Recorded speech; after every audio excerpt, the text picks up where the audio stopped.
پیارے بچوں اور بچیاں، عزیز دوستوں، ساتھیوں، بزرگوں، آج ہم پڑھیں گے ماہ ذی الحجہ کی فضیلت۔ ذی الحجہ کا مہینہ چل رہا ہے، آج 9 تاریخ ہے۔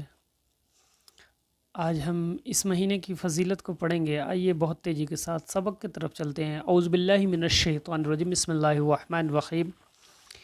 ماہ ذی الحجہ کی فضیلت۔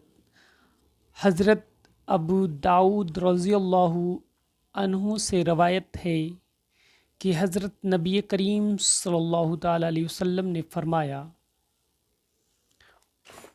ماہ ذی الحجہ میں 6 روز نہایت بزرگ ہیں۔ 8ویں، 9ویں، 10ویں، 11ویں، 12ویں اور 13ویں۔ جو شخص ان دنوں عبادت کرے گا، اللہ تعالیٰ اس کو بے انتہا ثواب عطا کرے گا۔ جو اس مہینے میں 9ویں تاریخ تک روزے رکھے گا، اس کو اللہ تعالیٰ ہر روزے کے بدلے 400 برس کی عبادت و روزوں کا ثواب عطا کرے گا اور دوزخ کی آگ سے اس پر حرام کرے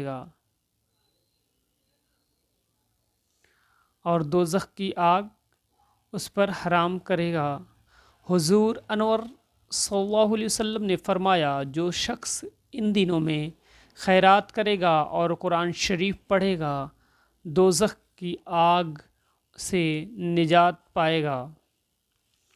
پاوے۔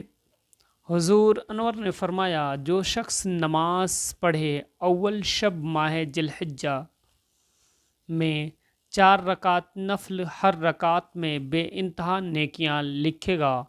جو شخص ان دنوں میں ہر روز بعد وتر کے 2 رکعت نفل پڑھے، ہر رکعت میں انا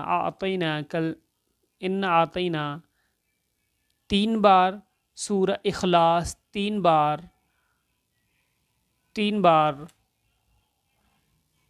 داخل کرے گا، اللہ تعالیٰ اس کو مقام علیین میں 10ویں، 11ویں، 12ویں، 13ویں یہ 4 دن کے روزے حرام ہیں۔ عزیز بچے اور بچیاں، ماہ ذی الحجہ کی فضیلت کو آپ نے پڑھ لیا، اور ہر آنے والے سال میں اس ماہ ذی الحجہ کے ہر روزے رکھیں اور جو بھی اس میں فضیلت بیان کی گئی ہے اس کو پورا کریں۔ اللہ تعالی ہم سب کو کامیابی و کامرانی عطا فرمائے اور ہر مہینے کے آنے والے مہینے کے ویلکم سواگت کرنے کی طاقت و قوت عطا فرمائے۔ آمین ثم آمین۔ اچھا لگے لائک، سبسکرائب، شیئر کرنا نہ بھولیں۔